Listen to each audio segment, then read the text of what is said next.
Labas rytas. Sveiki visi. Prisijungę prie mūsų webinarų šį rytą. Tikiuosi viską puikiai girdite mane, matote mūsų ekraną. Esu Šarūnas Čertokas, Primend Lietuva paslaugų pardavimo vadovas. Ir šį kartą turiu garbės pradėti šią mūsų sesiją, kurios metu pasistengsime peržvelgti kelis pagrindinius aspektus, kurios būtina žinoti apie Microsoft produktų licenzijavimą bei galimus licenzijavimo scenarijus. Iš karto turiu pranešti, kad jeigu turėsite kokių klausimų, tai visados jas galite rašyti mūsų pokalbių skiltį, žinučių skiltį. Jeigu mums nepavyks tuos klausimus atsakyti sesijos metu, tai būtinai su jumis susisieksime ir atsakymus pateiksime po mūsų seminaro. Ir linkiu jums smagaus klausymą ir manau, tuo mes ir pradėsime šią sesiją. Kartu su manimi šiame pristatyme dalyvauja mano kolegė Kädi, kuri yra mūsų didžiausių klientų vadybininkė, bei tuo pat metu ji yra pagrindinis mūsų Primend komandos žmogus, kuris bendradarbiauja su Microsoft komanda bei analizuoja visus Microsoft produktų licenzijavimo aspektus, siūlomus programas bei galimus paskatinimus klientams. Taip pat prie mūsų prisijungia Helen kuri yra mūsų partnerių Promise Baltijos regiono vadovė ir atstovauja APN Promise grupę. Helen turi daugiau nei 20 metų patirtį IT segmente ir per šiuos metus ji yra sukaupusi didžiulį žinių bagažą analizuojant įvairius sudėtingus verslo poreikius, bei tuo pat metu pasiūlant patį parankiausią ir optimaliausią produktą ar licenzijavimo scenarijų klientams. Taip, bet prieš perduodant žodį mano kolegoms, norėjau trumpai gal priminti apie Primend įmonę, apie Primend grupę bei mūsų veiklos kryptis. Tai būdami Microsoft partneriais, mes nuolatos stengiamės savo klientams pasiūlyti paslaugas ir sprendimus su vadinamuoju wow efektu. Ir esame partneris, kuris šiek tiek skiriasi nuo kitų ir esame orientuoti ne į licenzijų ar produktų distribuciją, bet į tai, kokias papildomas vertes ar funkcijas galima gauti, turėti iš jau turimų licenzijų. O konsultuodami debesijos, tame tarpe ir Microsoft Azure klausimais, diegiant SharePoint ar kitus veiklos optimizavimo sprendimus su Power Appsais, su Power BI pagalba ar prižiūrint įmonių IT infrastruktūrą, mes stengiamės taip prisidėti prie mūsų klientų verslo sėkmės. Būtent šiuo tikslu mes ir norėjome organizuoti šį webinarą, kurio metu aptarsime Microsoft licenzijavimo ypatumus, vertinant skirtinguose segmentuose, bei pristatysime Microsoft Azure paslaugų naudojimo galimybės. Taip pat pabaigoje pristatysime kelias programas, kurios būtų skirtos Microsoft 365 produktų diegimui. Tai turbūt tiek būtų iš mūsų trumpos įžangos. Dabar perduosiu žodį savo kolegijai Kädi. Kädi, stage is yours. Thank you, Sharunas. I hope those were kind words that you were saying about us, but nevertheless, hi from our side. Hello. And we're gonna get going, so not to waste any more time. So I'm gonna talk about the small and medium business side of Microsoft licensing. Short is SMB, so we're gonna use that abbreviation. So remember that one. And SMBs are all companies that are up to 300 users. So let's be honest, it's most of the companies that we have here in the Baltics. And the licensing program that we use for those customers is called CSP, which is Cloud Solution Provider. In short, that just means that Microsoft has given a handful of selected partners the opportunity to sell their products from beginning to end. So have a marketplace, sell the licenses, provide support, and that's obviously build a partner.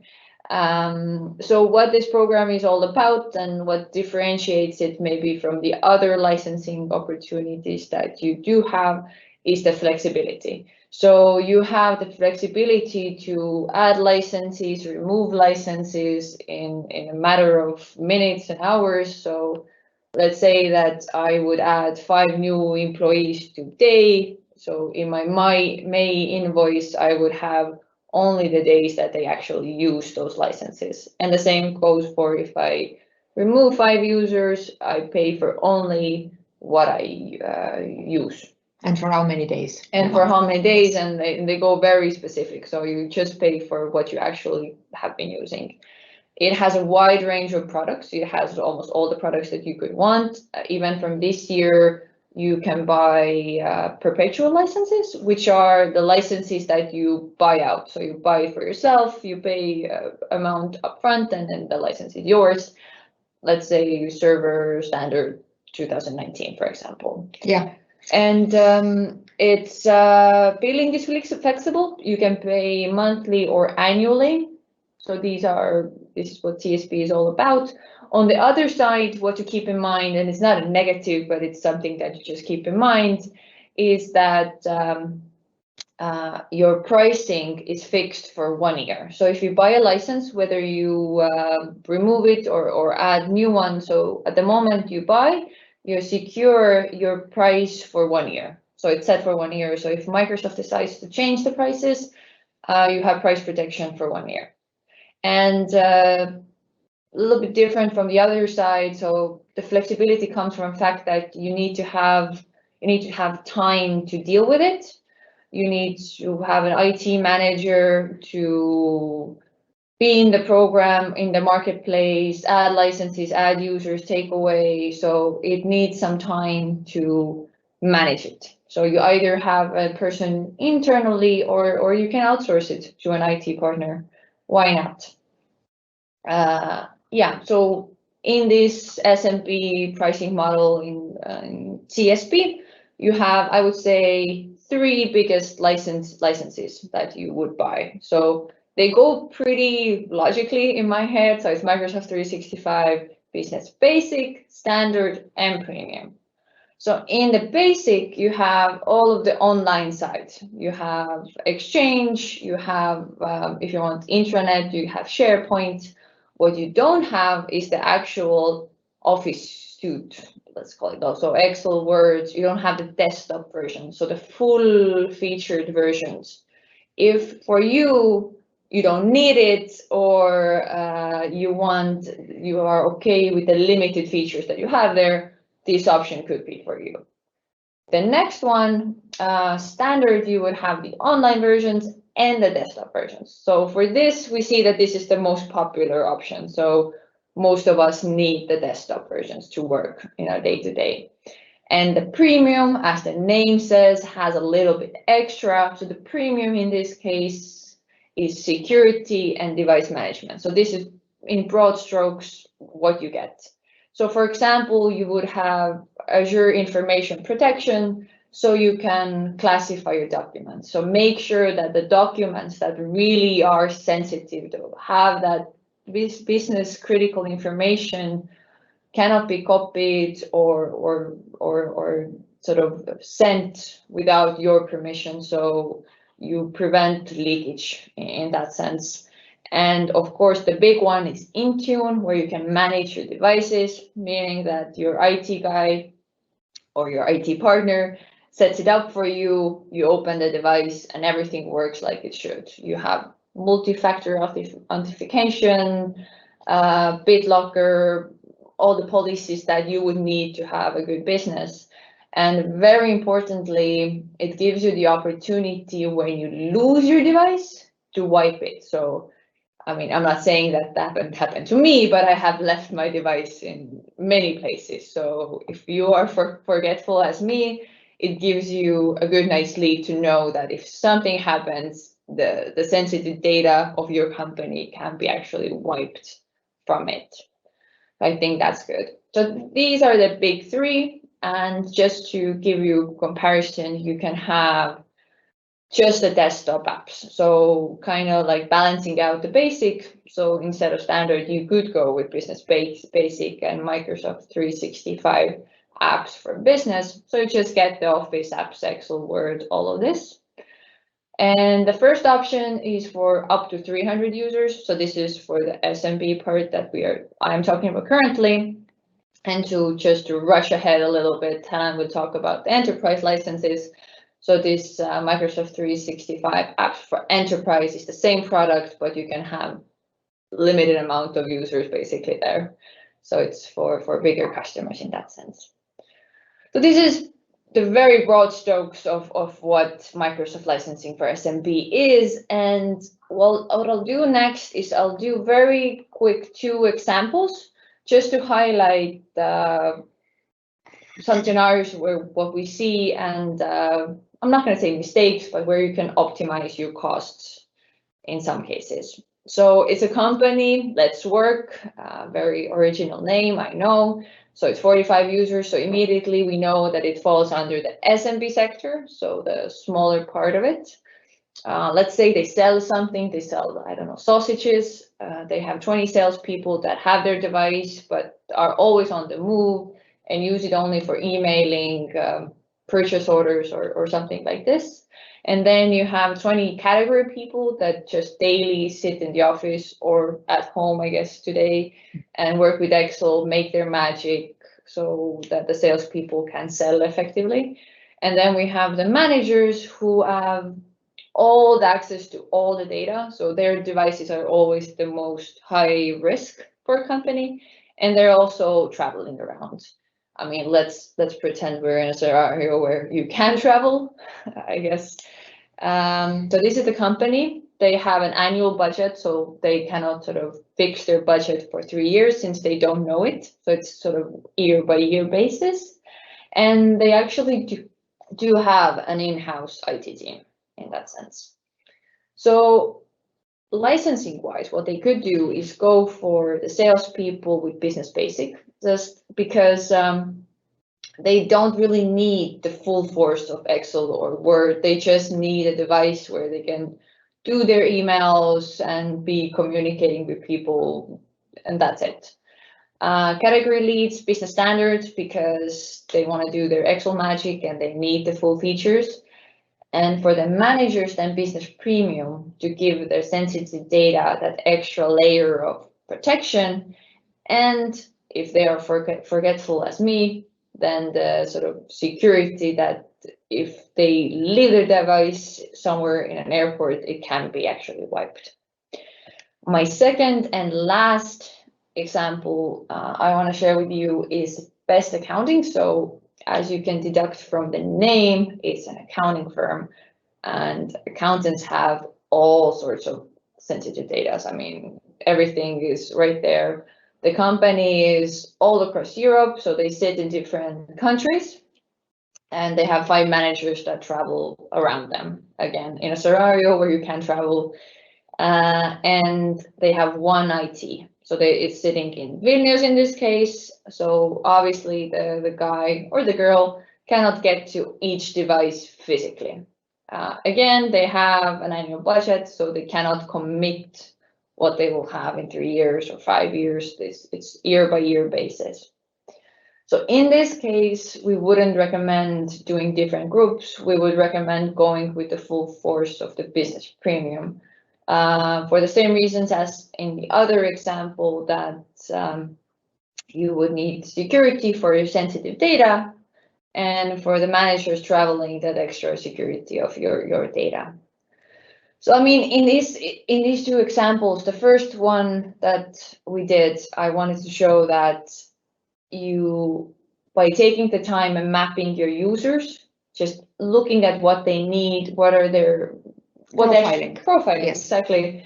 So what they need, you can save some money. It will take time at the beginning, and it might be a little bit tedious, but taking the time, you will end up saving, even over that 1 year, significant bunch of money at the end of the day.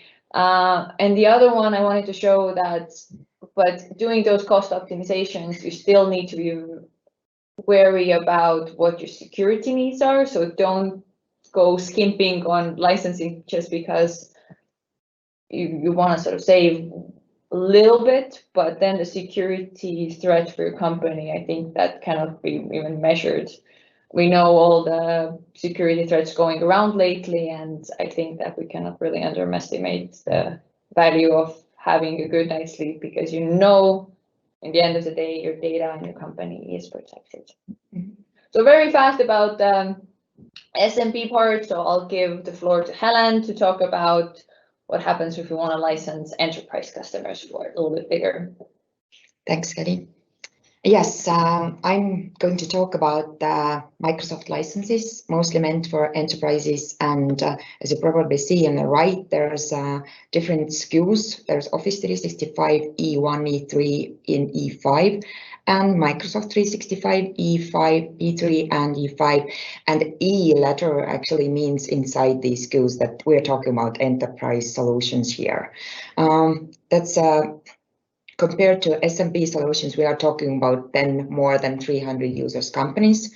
And we are also, the products and SKUs are sold in subscription basis. And of course, the E plans also means that we are talking about more functionality, reliability, and security here.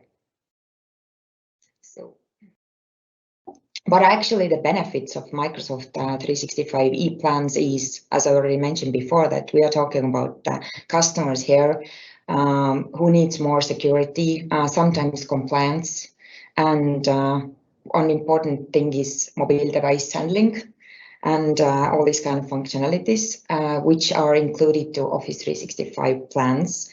Sometimes it actually depends on the licensing scheme. Are we licensing like the total company or just some part? In some cases, there's not need to acquire extra server licenses, and most of the cases there's actually possibility to use on-premise servers for free. So actually it means that depends on the scenario and solutions. There are some extra benefits. If your company is ready to go with Microsoft 365 e-plans, they will get a huge saving based on that they can use servers and calls for free.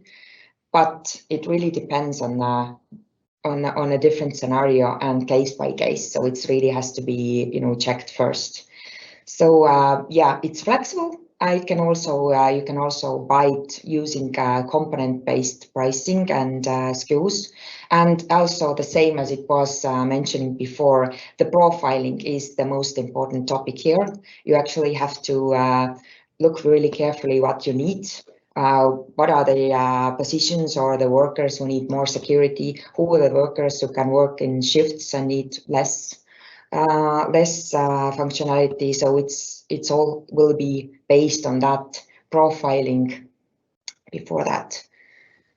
So this is like one chart as like what will give you concrete detailed data about what actually Office 365 e-plans include.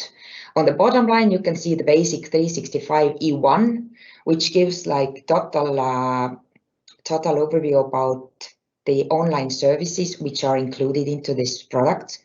The basic is what we need to know about it. It's mostly online services only, and there's no desktop version installation possibilities. So it's included already in E3 plans, and in E5 there's additional security and Teams functionality, also Power BI functionality. So this E5 regarding Office is the most advanced version of the product. So to me, what the picture looks like is like a Russian matryoshka doll. So you have yes, one exactly. inside of the other, so kind of, and I think that's what we wanted to sort of visualize here. Yes.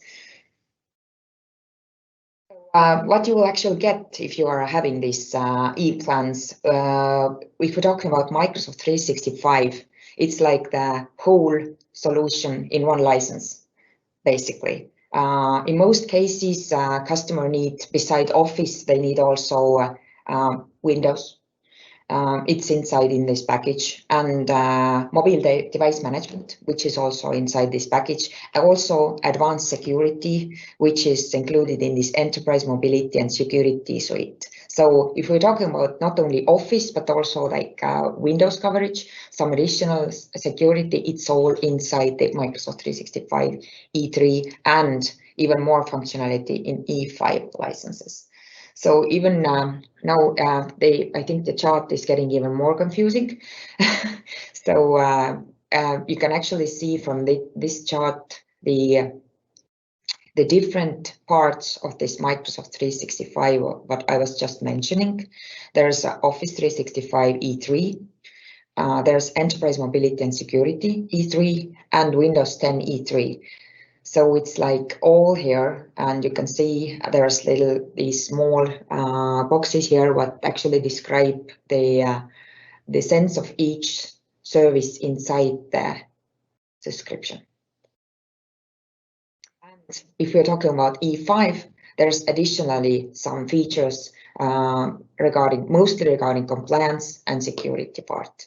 And I really have to mention and pay attention to that. It's possible to add these small boxes as service-based subscription to the for example, to Microsoft 365 E3 plans. You don't have to buy the E5 total plan only for if you need just one part of the service. So you can easily just mix and match and add these solutions or services on top of the other licenses.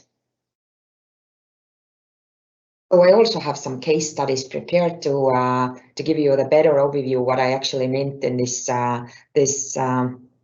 speech I gave you before about the licensing part. So we're talking about a company, Good Business, who has 510 users, and 200 of those users are needing this Office desktop installed additionally on top of cloud services. So the customer also has mentioned that they need a fixed budget for 3 years, and they don't have time to deal with the licensing, ordering and paying for that daily basis. So in that case, regarding products, we have to check what we can offer for these 200 users. As Kädi mentioned before, and also I mentioned before, there's Office desktop usage only in some part of the licenses. So it's regarding this case scenario, Office 365 E3 will be the one what should be offered for the customer, because it gives the customer rights to also use the Office desktop installed version. And the rest can use the E1 Office 365 E1 service, which is for only using online services. And regarding the agreement, there's a combination of these 3 letters ESA. It can also be combined like EAS, but it means the same thing. It's Enterprise Subscription Agreement, which means that we're talking about bigger rental agreement type here, whereas the price fixed for 3 years. All the products included into the terms of signing the agreement will be fixed and freezed by the end of the agreement term, which is really like needed for example, like for the government and bigger enterprises, when you don't have to think about the change of the budget monthly or yearly, and the payments are made once per year, which makes it also really convenient and saving much time. And basically we are gathering the information once per year and issuing the invoice. That's it. So it's really easy and simple. So case study number 2 describes a company called Best Business, who has 600 users, and they need only Microsoft Teams currently, and they have currently this enterprise agreement, subscription agreement valid. So what we actually learned like a year ago when this COVID pandemic started, that lots of customers needed this same scenario, like only Teams. And then we actually figured out that there's no opportunity to buy or sell only Teams licenses. It has to be combined with something. So the best solution in that case, if there's only need for Teams, is still to buy Office 365. In that case, as we're talking about E-plans, we're talking about E1, so as there's no license for team usage only. So their suggested agreement can be both CSP or enterprise agreement subscription. And there is one alternative what recently came up, which gives the advantage for Shift or F workers, for first-line workers, to use this F plan instead of Office 365 E1. The pricing is much more convenient and cheaper, but there's specific rules. Yeah. So what came out lately, I think, even like a month ago. Oh, yeah. so. And something to keep in mind if you have frontline workers is Microsoft took away the need or the ask or the must for it only being applicable for 10-inch devices. So 10-inch device is very small. That's a tablet, and I don't think that in Baltics we use a lot of tablets. Most of the cases, different scenarios though. So if you have frontline workers, you can now rethink that if I have workers that use one device, rotate in and out, they don't have their own dedicated device, but it's a bigger device, then F license could be the option for you. What you don't have is the Office apps. So the Office apps are only available for the smaller devices, so lower than 10-inch screens. But if you're okay with the online version of it, the limited features of it, then that could be a solution for you. And the F license is significantly less expensive than all the other options. Exactly. But yeah, we need to check it first that you will qualify for that, and then we can go on with that. Compliance first. Yes. And the third case study is about company The Greatest Business, whose 500 users need a really different functionality regarding something from Office 365 with desktop usage rights. And all the users wants to be handled mobile, and the current operating system they don't have it or is out of date. And there's additionally 50 workers from IT who needs Azure AD Active Directory Premium Plan 2 for mostly security reasons. And in that circumstances, the best solution would be to go for Microsoft 365 E3 plans for 500 users. So I made a mistake here. It's not 550, it's 500. And Azure AD Premium Plan 2 additional product at 50 users. And suggested agreement here is either CSP, which is monthly payments and 1-year agreement term, or enterprise agreement subscription, which gives you like price for 3 years and will save up some time. So it actually can be sold in both ways, either in CSP or in EAS. So now we are moving into that part that we have discussed about a lot about the CSP licensing model and enterprise agreement subscription licensing model. What are the bigger difference in between of those two agreements is the user amount of users should be 500 and above, and in CSP it's like 1. And in ESA there's price protection for 3 years. In CSP there's only for 1 year. And in enterprise agreement we are talking about once per year reporting need, and in CSP there's no need for reporting, right? So you basically will shrink or increase the quantity, and that's it. And regarding enterprise agreement, it's really comfortable and budget friendly, and you can save up some time. And CSP is in most cases really easy to understand, as the billing is easy and annually or monthly. So that are actually the main difference. There are, of course, each agreement have their terminology and framework of what needs to be included and so on. But let's go in that kind of deep in if it's needed, and then investigate what are the best options to go with with these scenarios. So regarding Microsoft Azure, there has been lots of discussions about what would be the best option for the customer to buy these services and how they can buy these services. There's actually three ways to do that.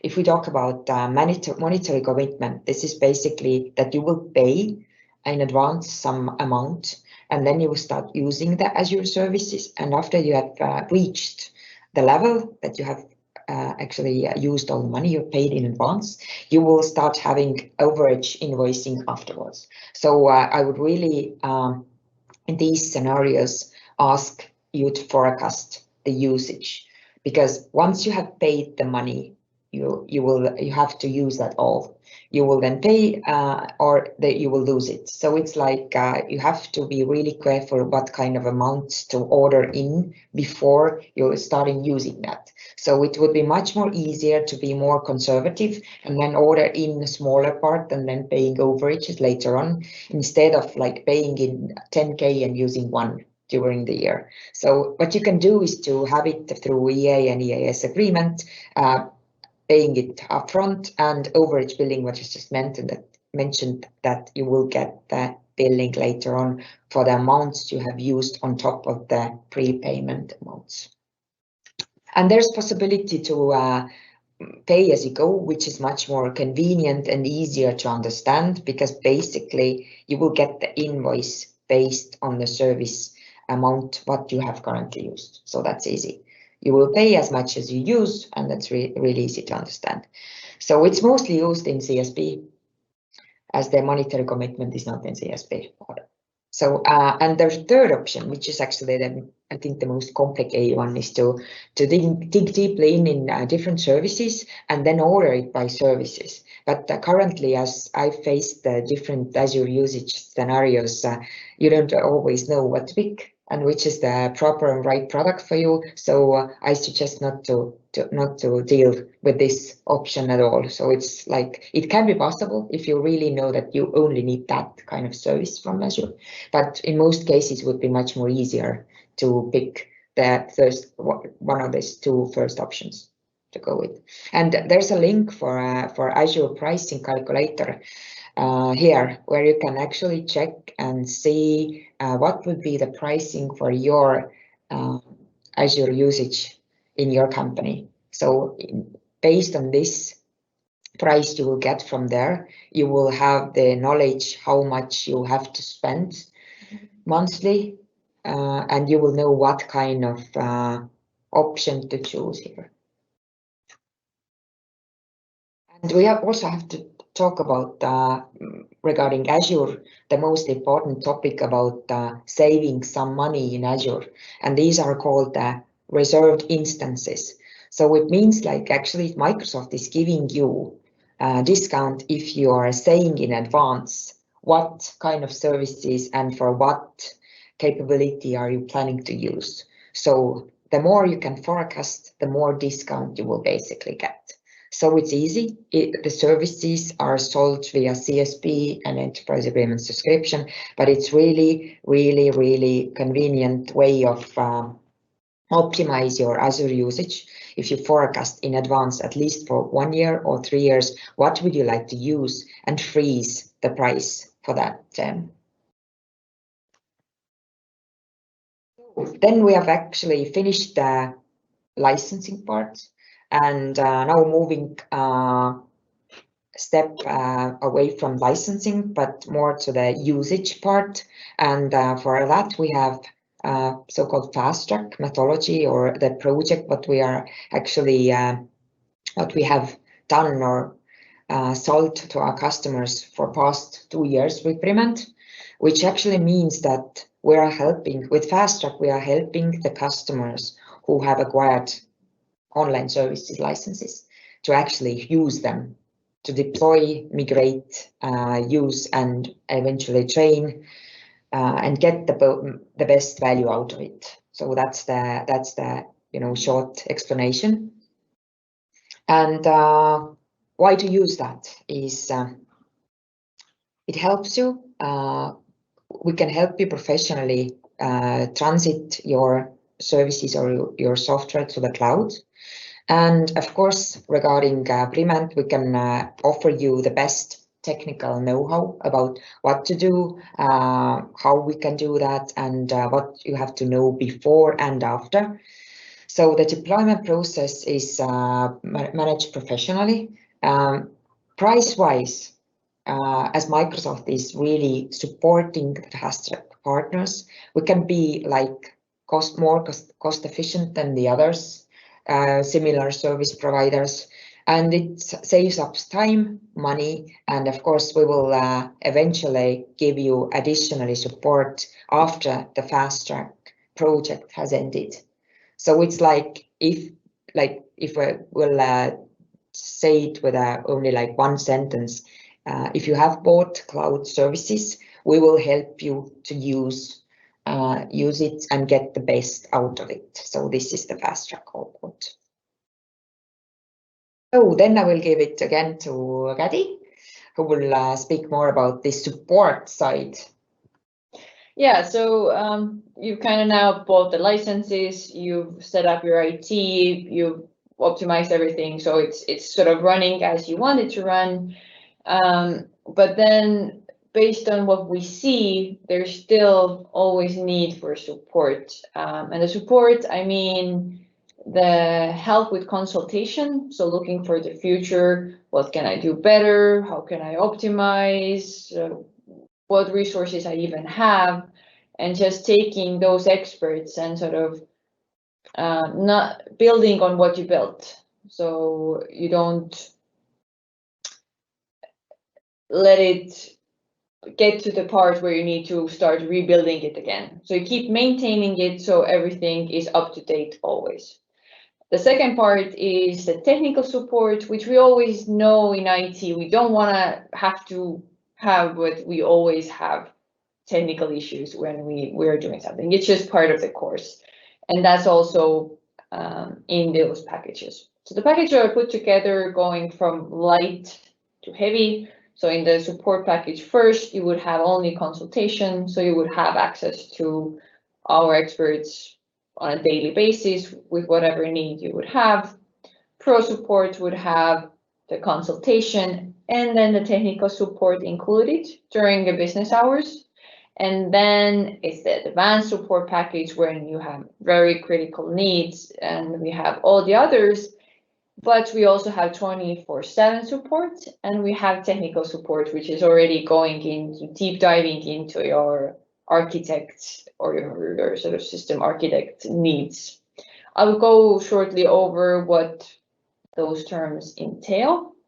And also the packages are kind of counted based on hours. So you would have hours to spend with Prement or your partner, and those are the 10, 15 that you see here behind those names. You have mentioned here below that the software assurance benefits will end. So these packages are actually generated because Microsoft will not give you any SA benefits anymore. Yeah, right. Exactly. Mm-hmm. So, and they also came to life because we see the value in it. So we see these exact things coming up, and we thought that it might be easier, more convenient for you to buy it as a package, as a lump sum, rather than going one by one and never knowing how you get support, when you get support, how much will you have to pay for it. You would have one package and also one peace of mind, I would say. Mm-hmm. And just very quickly, I mean, it's not a overall list. It's just an example of how we think and what are in the pillars of what's included in the support package. So we obviously start from mapping the situation. So looking at your needs, what do you have, optimizing there, and giving you a project plan, what to do next. That might be even it. You might not need even more. Then we have the consultations, as I mentioned. So for sure, it's part that we introduce new solutions in IT. The only constant is that everything is changing all the time. So in 6 months, you might have something where you can optimize your cost by implementing something new. And we'll share our best practices, our recommendations. You can have trainings with us, help with project planning. all of this, that you're doing your everyday job, but this is our everyday job, so we can help you save time and energy on something that you maybe don't even want to be thinking, but you want to have a good system that works and is convenient for you. Second level support, now we get to the actual support part. So we have support for your Microsoft 365, your network. If you have Tableau or intranet, we'll support you with all the issues that you have there. And sometimes Microsoft support or vendor support can be slow because they are all over the world and they're dealing with a big broad of questions. That's understandable. What we have in Premand is something called Microsoft Advanced Support. So we have a certain SLA that we get answers to our questions or our problems or anything that we might need. So we can help you with fixing the issues that you have faster. And also we do this every day. So we do these tickets and we know how to sort of voice the issue, put it in the terms that it just gets a faster result. So I know if I go to customer support on a topic that I don't know my washing machine, I will not even know how to maybe approach the topic or what keywords to give to the support that it gets solved.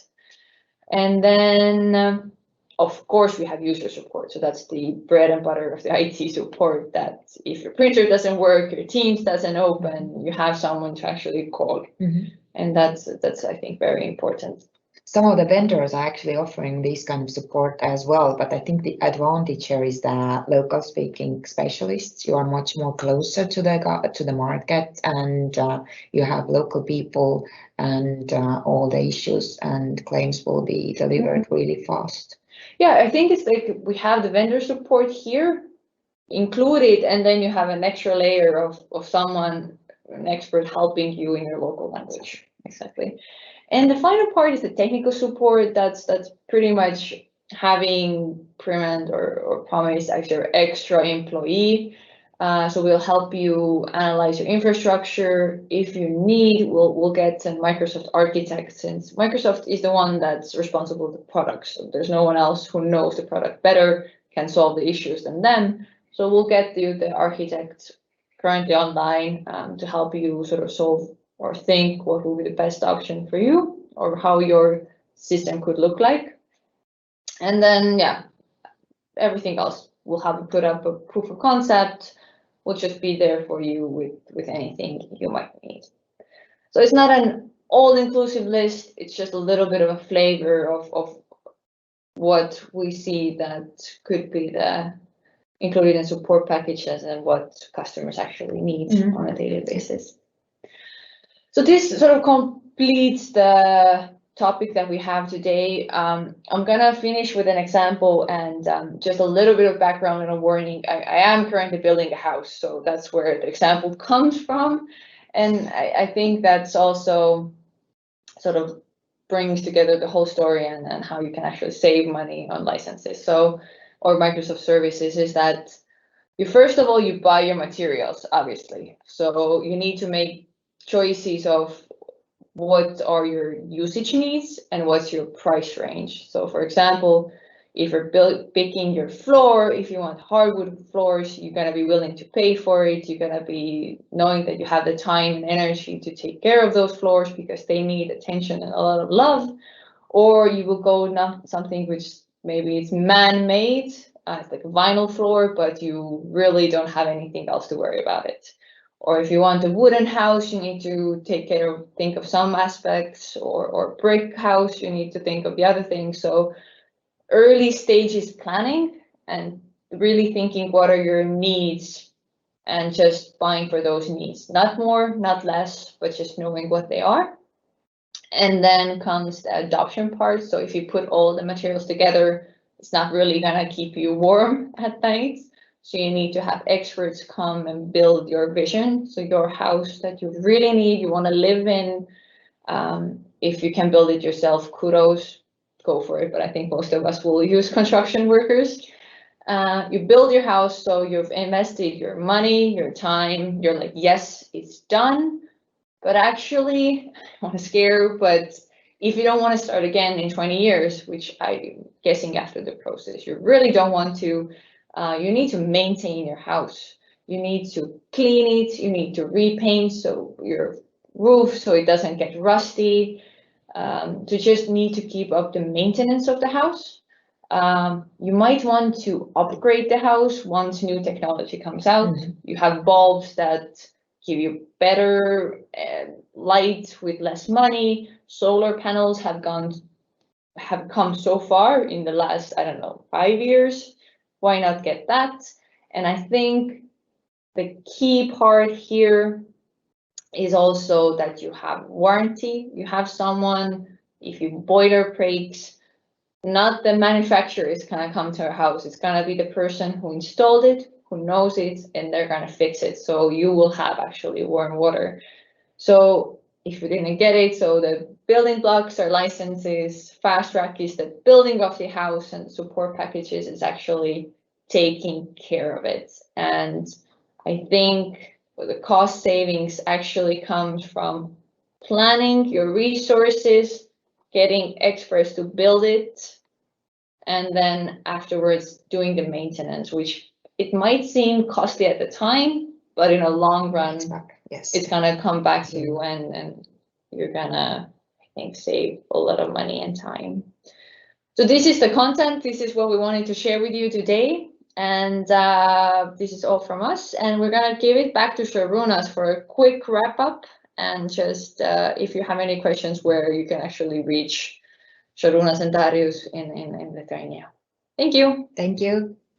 Thank you, Helen and Kädi for presentation. I really actually personally enjoyed the case studies that you presented, as of course it's always easier to understand Microsoft licensing once you have real examples. By the way, so as if I understood correctly, so our customers can contact us not only for Microsoft licensing consultations, but on the construction side as well. So they will lead that to you. Right. Pabaigai, perėsiu gal į lietuvių kalbą. Dėkoju Jums visiems, kurie prisijungite ir kurie skirite valandą savo laiko mūsų webinarui. Norėjau tik priminti, kad mūsų webinaro metu stengiamės pristatyti pačius svarbiausius Microsoft licencijavimo ypatumus bei, aišku, galimas programas, kurios leistų sėkmingai adaptuoti produktus įmonės viduje. Tikiu ir mačiau, kad yra keli klausimai, kuriuos gal neatsakėme sesijų metu, bet visada pasistengsime atsakyti juos po sesijos, o jeigu turite papildomų klausimų ar komentarų, tai galite susisiekti, kaip ir mano kolegos minėjo, su manim arba su mano kolegu Darium parodytais kontaktais. Tai dar kartą dėkoju visiems už skirtą laiką ir tikiuosi susitikti kitose mūsų organizuojamuose webinaruose. Dėkui visiems, lengvų darbų ir iki susitikimų. Iki.